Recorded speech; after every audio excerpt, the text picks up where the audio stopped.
All right. Good evening, everyone. Today is May 14th.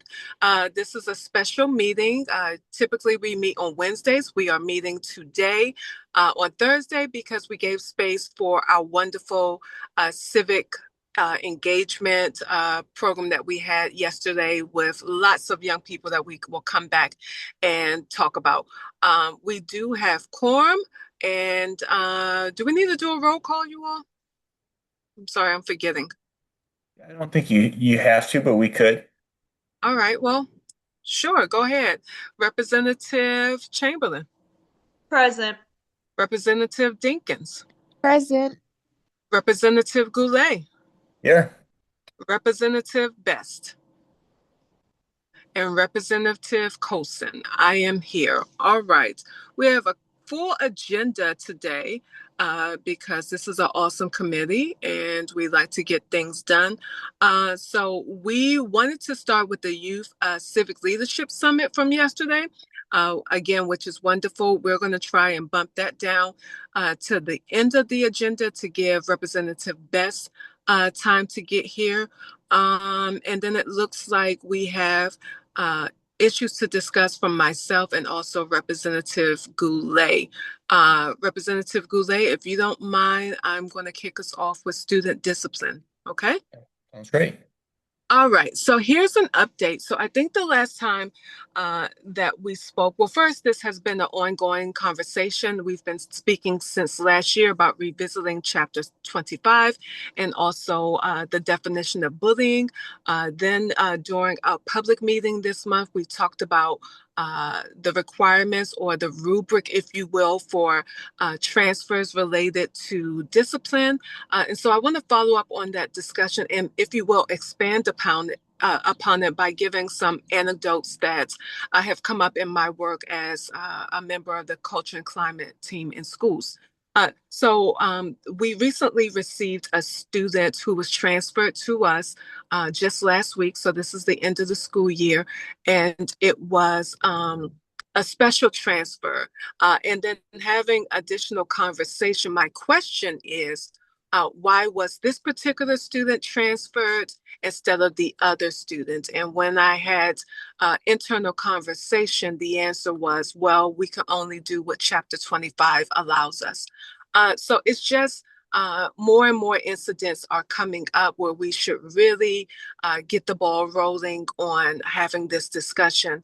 I believe Representative Henderson yesterday spoke with a representative from Council Member Henderson's office, who is really versed in education, and I believe she formerly worked with what is our former council member? Grosso, who was the leader on Chapter 25. So I just want to raise all of that again to say that, again, we changed the discipline policy some time ago because there was an overuse of suspension disproportionately for Black and Brown students. And then the number of days that students were being suspended was excessive. And now I think we're in a different place where we are not at liberty to suspend students for really egregious consequences. Right now, what we're being told is that if it does not cause harm or attempted to cause harm to someone, then students need to stay in school. But we know that some behaviors can be completely disruptive to the learning environment. And for some of those reasons, the students should be sent home for a day or two, and then we can come back and have a restorative conversation, if you will. So I just want us to continue to focus on this and then also bring in some of the council members who have done this work, who will be supportive so that we know that this can move along once we create a resolution and send it to them.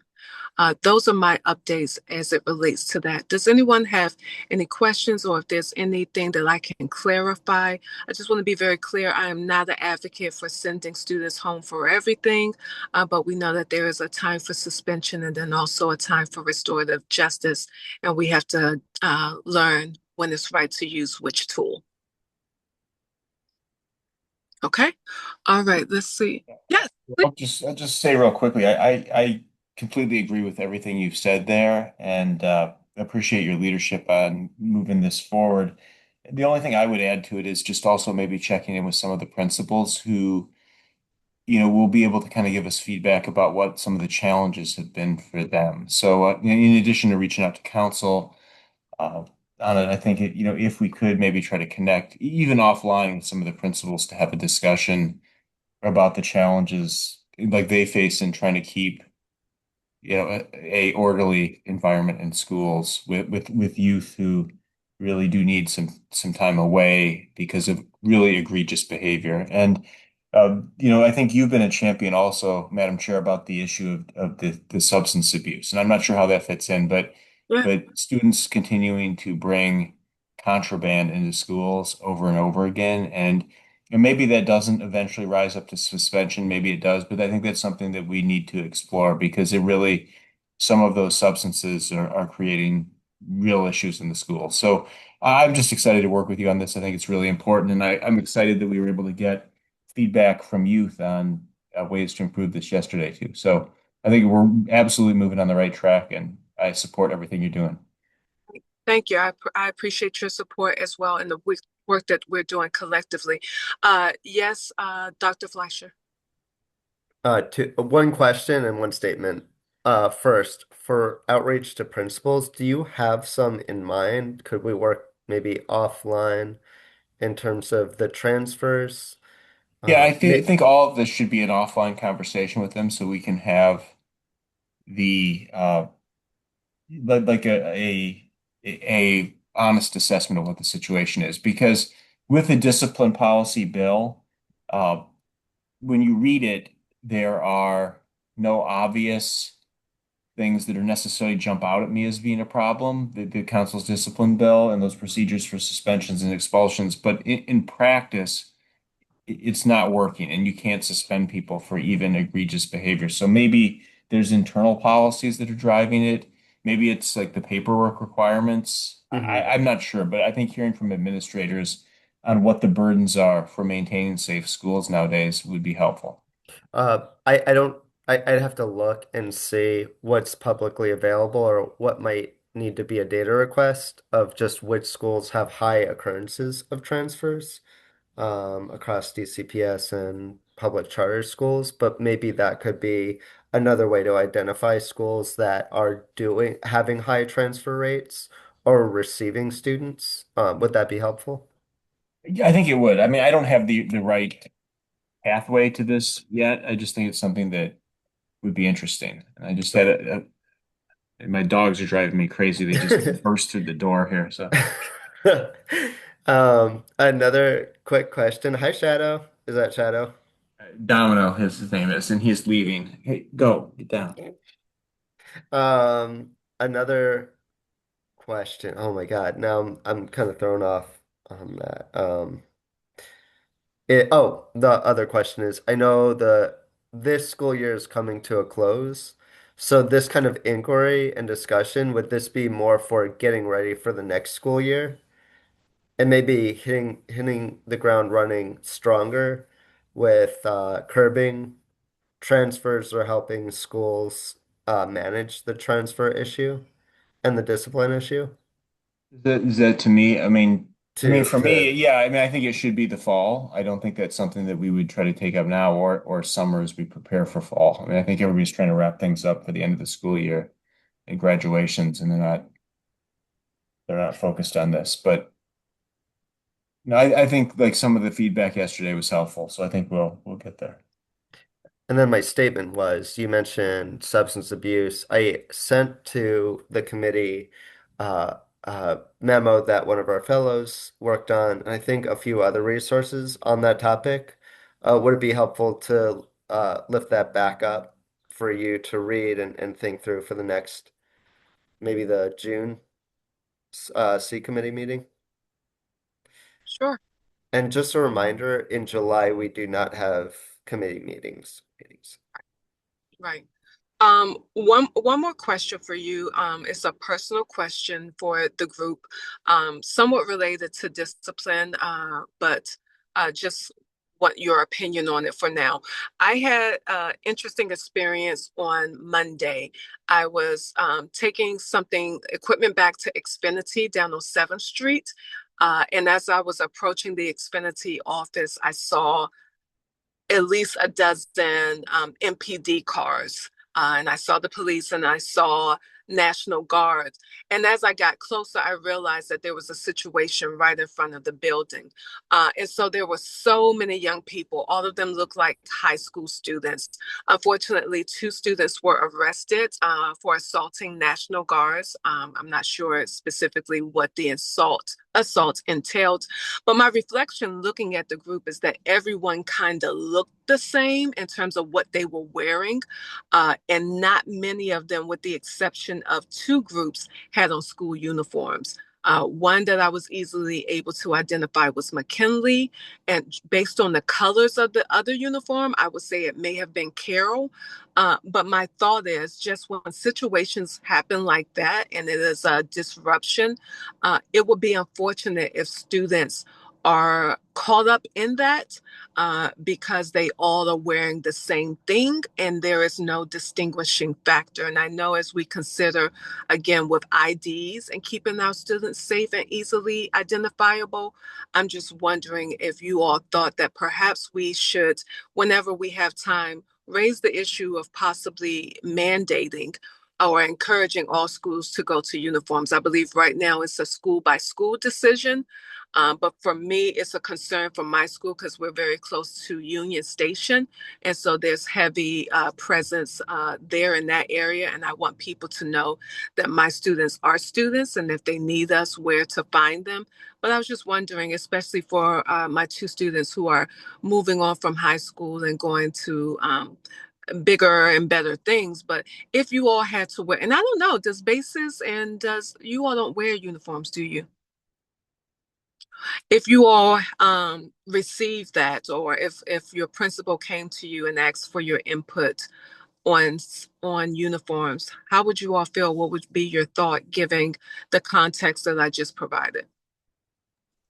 Um, I would consider it as a student kind of like if it were put on me in the middle of my high school experience, I would consider it almost like a loss of authority, like personal, not really, Mhm. I guess, kind of like my autonomy Yeah, would autonomy. be lost a little bit.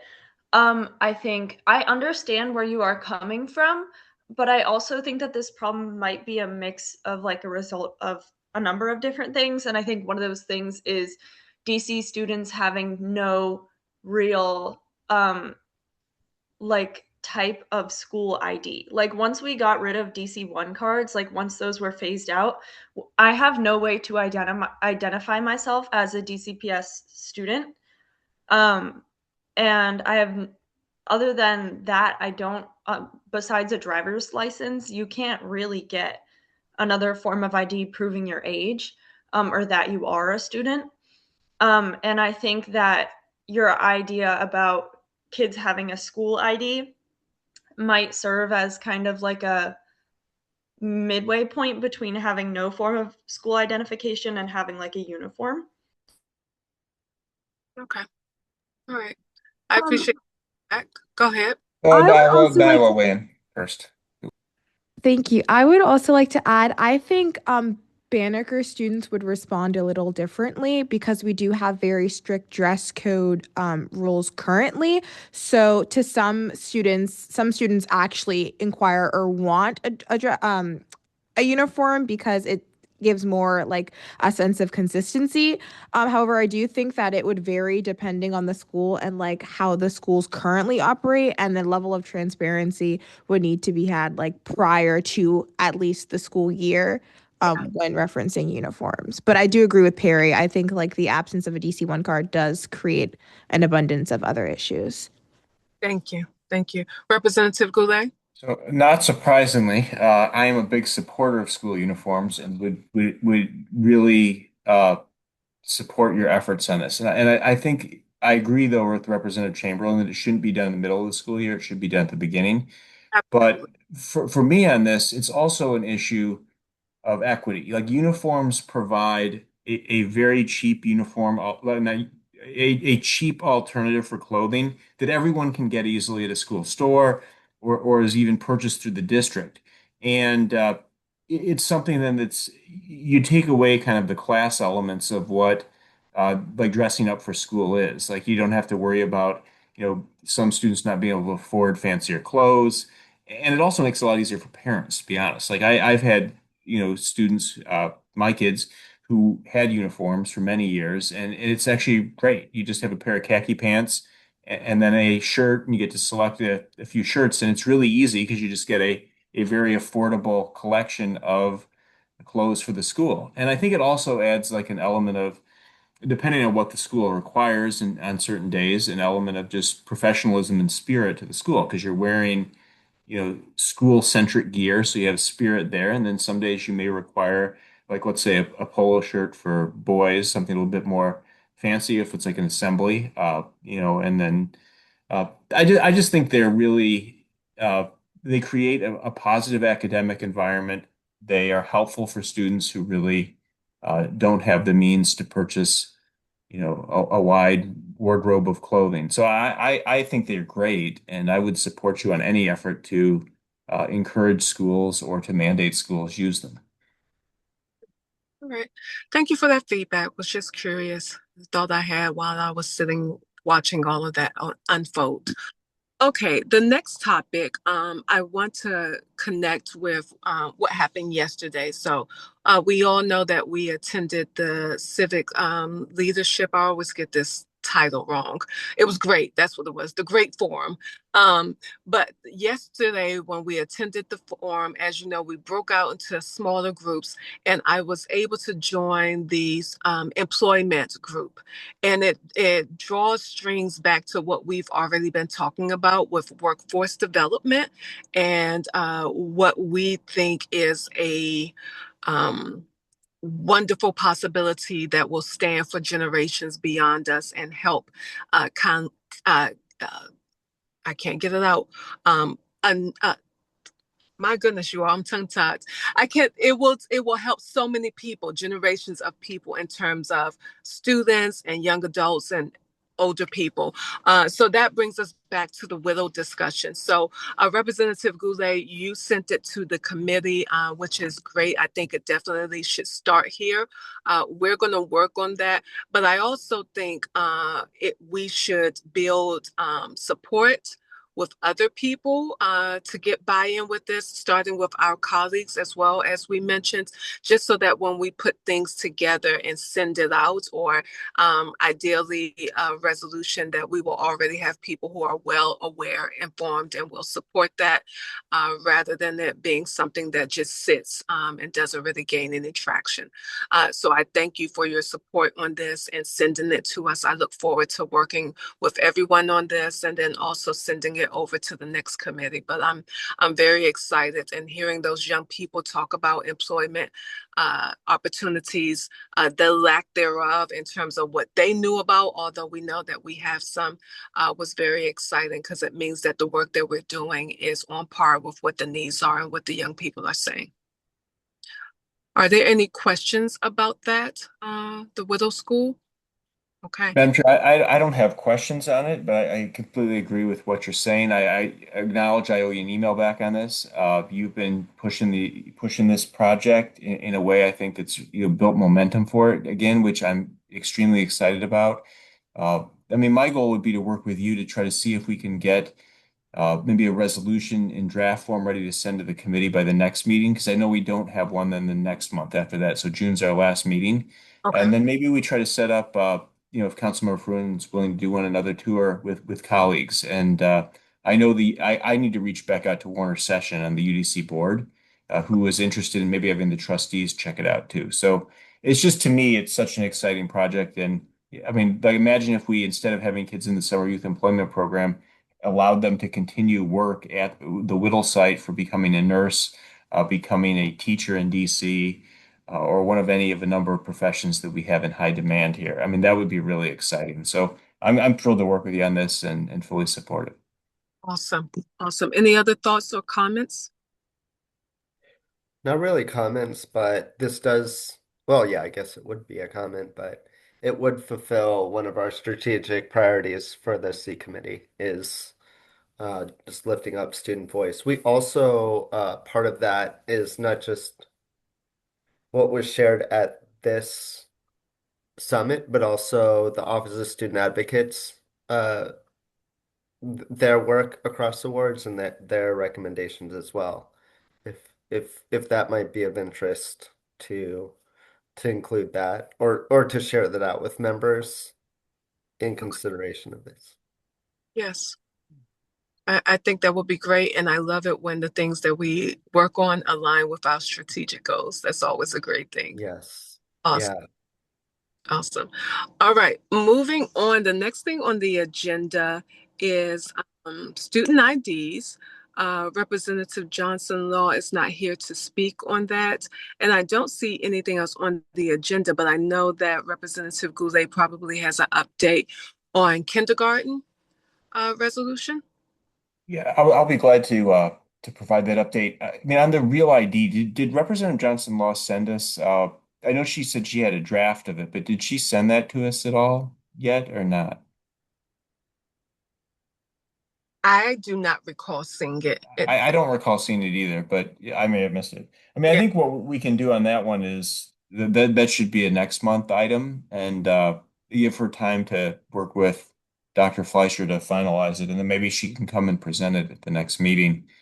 But I don't feel we're ready on that one. So I agree with waiting, a month on that, if that's okay. In kindergarten, I spoke with Aussie when we had the meeting with them just to update them on what we're doing. I offered an opportunity for comment for them. I'm going to send it to DCPS too. And I mean, I just don't know at this point, what other feedback is really necessary on it. I mean, what I'm thinking of doing is on my other resolution that we worked on here is maybe postponing that one a month on the ELA because I do want to get more research on that. Uh, so I may at the next meeting move to postpone that one month, just because the main thing was giving notice to DCPS that they need to be connecting with LSATs, and I think we've done that. So before we finalize that one, I may want to wait a month. I mean, with kindergarten, I don't think there's really any more information out there. The one thing I am going to do is call Massachusetts and New York just to find out the percent of kindergartners that are granted uh, development-based waivers based on assessments into kindergarten. So those that decided to not go to kindergarten, uh, the first year, because it isn't mandatory in New York or Massachusetts, and then how many of those received waivers to go the next year. And once I get that data, I really think everything's complete.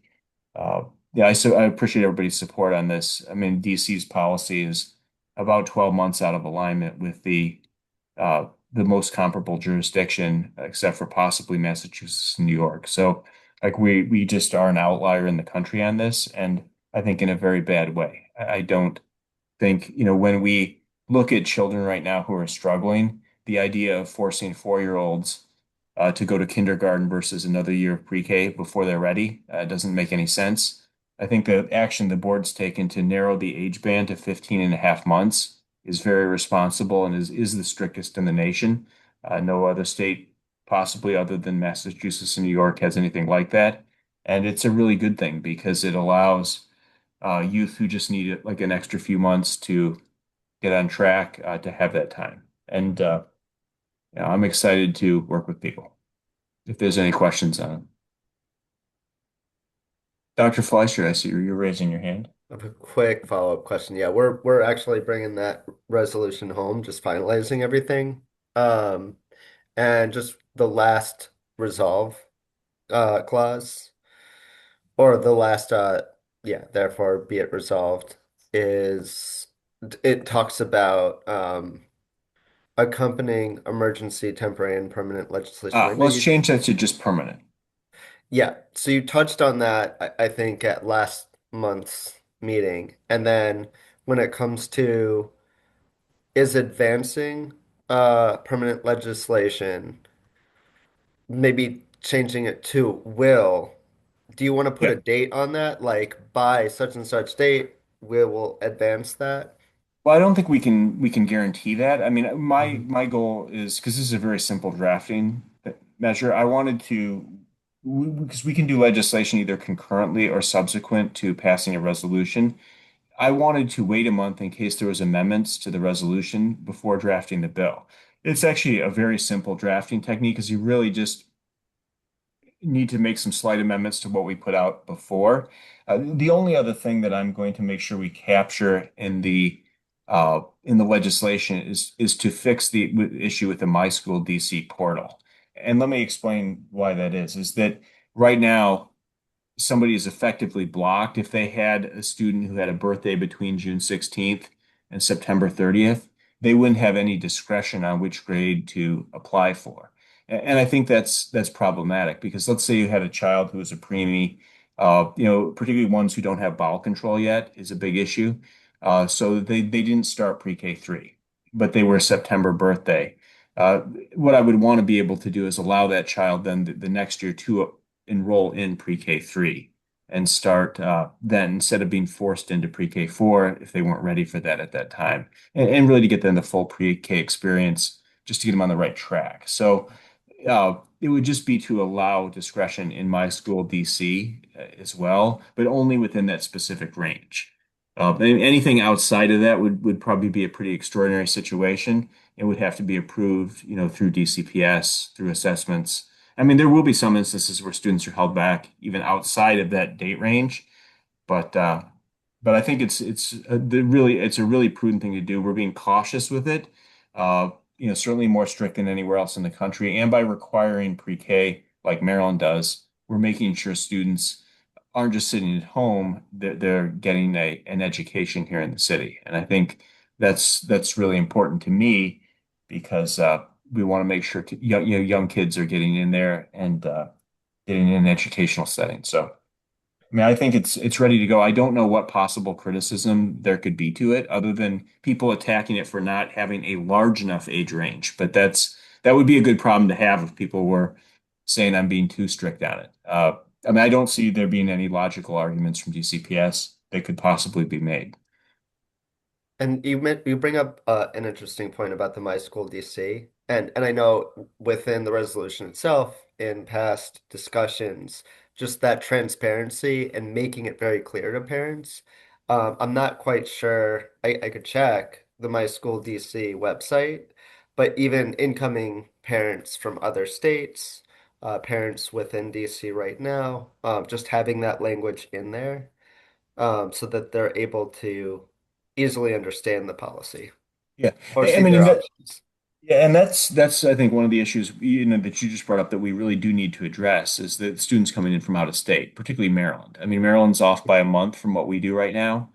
And forcing a child, in September, like if you have a September birthday and you can't enroll in kindergarten in Maryland because you had a September birthday because you weren't yet uh, 5 years old, and then you move into DC and they say, sorry, kids, you got to skip kindergarten now because your September 15th birthday, and you moved in, from Maryland. I mean, we had this is an actual example of that, child from Florida we had who was, the parents were threatened with protective services because they refused to enroll their child in kindergarten in DC with just a couple months left in the school year. And I mean, it was one of the craziest things you'll ever possibly see, and just sad for the family that they had. I think they sent their child back to Florida just so they wouldn't be harassed by DC protective services. We can address all that through the My School DC app, but um, it's just a truly bizarre situation that DCPS has decided to do all this, and it doesn't make any sense. I kind of feel crazy talking about it almost. But And I'll touch base with you afterwards about that resolution. yeah, and I I'll just connect with you. But I think the other one, there's more people I want to call about it. The reason that we moved it forward so quickly was to make sure there was notice to DCPS that they should work with LSATs, and I think they've gotten that message. So I'm okay with waiting a month to just make sure we beef up the research section a little bit more, and give you guys time because I know you're working on like a bunch of different things. So I don't want to try to rush something and then say, hey, we could have added this other study in it is a whereas clause. So for me, as long as they know they should be talking to parents, that's important. And we can come back and deal with that one in June then. Does that make sense? I don't Yeah. know. Okay. And then I just heard back from Representative Johnson Law. She'll be emailing the committee. She's unable to make it to this one, but well. But we can tackle that one next month too. Mhm. Um, Sure. Representative Chamberlain? Sorry, I'll accidentally raise my hand. I'm in school mode. Um, I do want to talk a little bit about taking some of the mikvah students' ideas that we encountered yesterday and turning them into resolutions. I was only present in the student and staff relationships room, but I would love if we were able to talk through thinking about ways to incorporate their ideas into the board's work this year. Sure. Can you give us a high level overview of what was shared? Yeah, so in my room, which was the student and staff relationships, we talked about the possibility of having a way to measure students. I would consider it another part of measuring school climate and culture, but it was essentially um, students talking about their experiences with certain teachers. So, like something like the Panorama survey, but more on a level of like assessing what's going on between students and staff within the schools.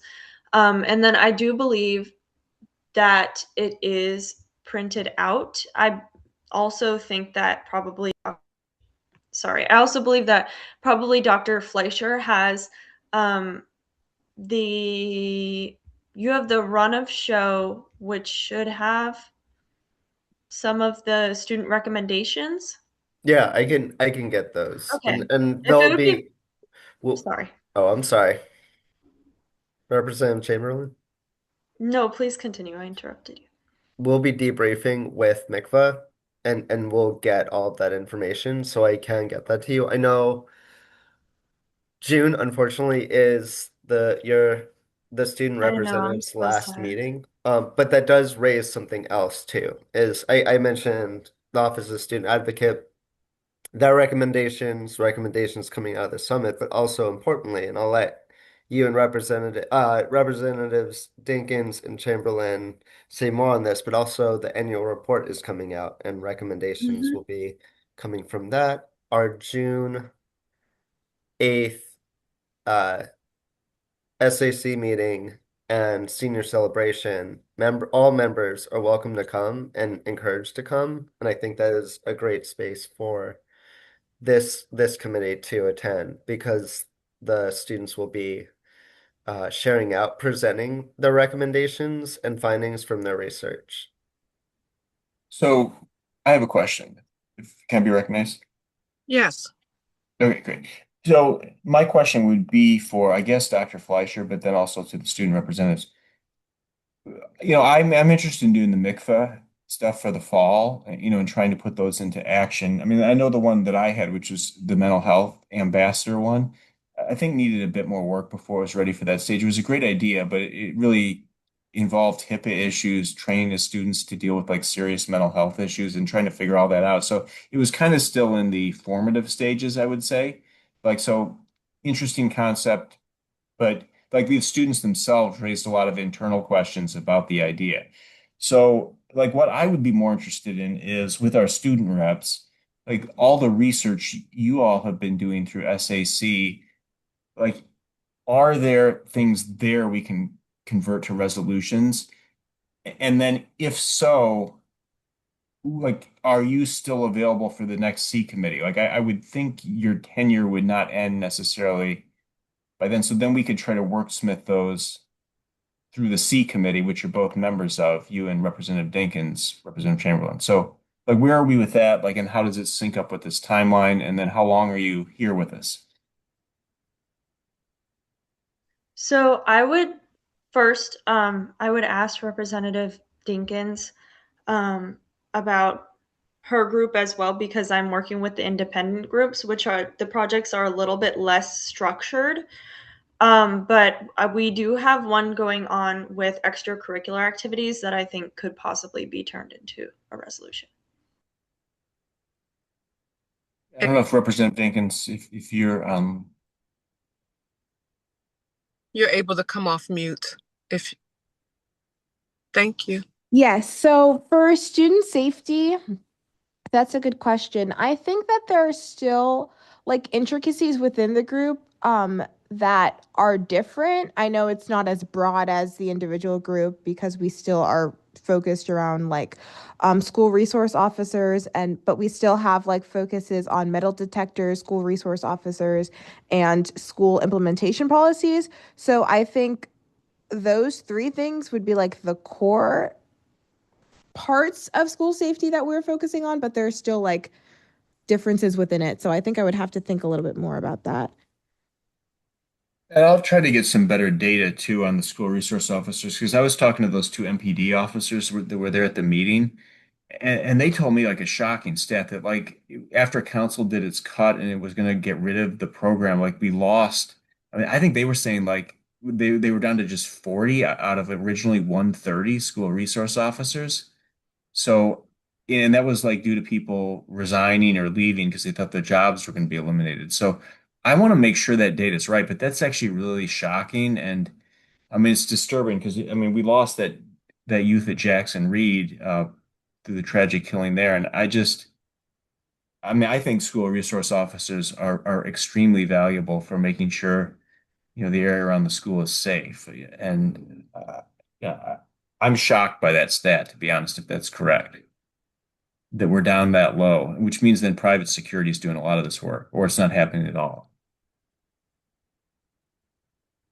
So I don't know. I'll be glad to work with you, Representative Dinkins, on that, and certainly the chair of the committee here. But Yeah, I would agree. I would be excited to have you all work and present a final resolution based on the work that you've already done. So if there's a possibility for you all to stay on for one extra meeting, or if there's something that you all are still really passionate out of all of the things that you're working on and you want to get that together, I would love to support that for you all and for us as a committee and us as a board. Dr. Fleischer? One thing we might be able to do is have Representative Dinkins and Chamberlain on as guest speakers at the August C committee meeting. I know we'll have new student representatives. They're going to be doing their orientations in August and deciding on which committee they'd like to serve on. And I believe September, October, we would write a resolution that would include them into their respective committees. I mean, obviously But this committee because it's the best. right. And so my thinking is if Representatives Chamberlain, Dinkins, if you're up to it, maybe coming as experts on this, but not members that would count towards quorum or voting members of this committee.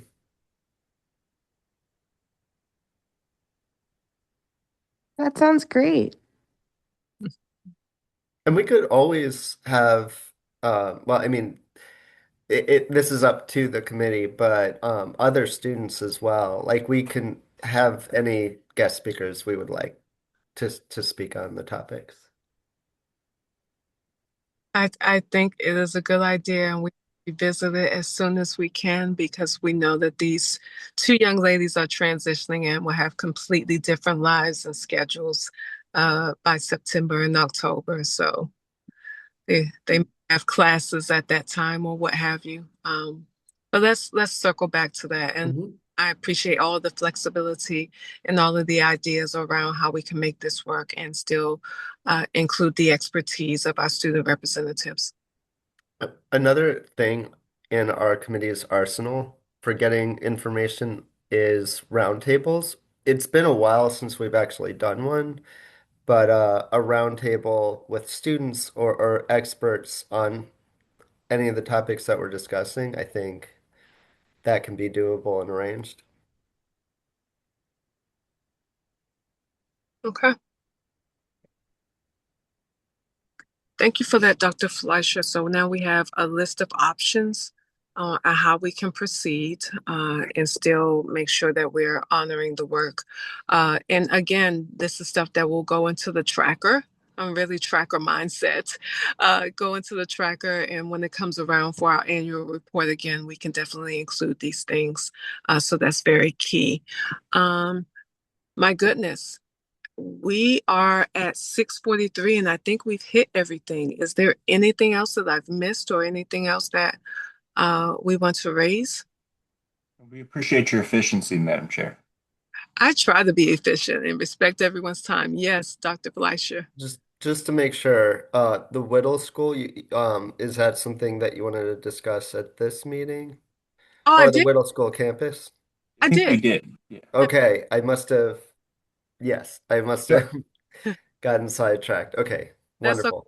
Thank you for keeping us on track. Yeah, Yes. the boxes on the agenda. So we have talked about everything. Uh, Okay. that is all for now. We have our meeting coming up next week. And what are we discussing? Is PE health standards? Is that correct? Mhm. I believe so. Yeah, I believe so as well. Okay. If there is nothing else for the good of the group, do I have a motion to adjourn? I'll make the motion. Do I have a second? Second for me. If All you, right. and I was gonna let our students do it since I this was waiting too, but they were both on mute. They were taking too long. all right. All right, we are adjourned. The time is 6:44. Thank you all so much for your time and your input. Have a great evening. Thank you Thank all. You. Have a you. Thank great you all. Bye. evening.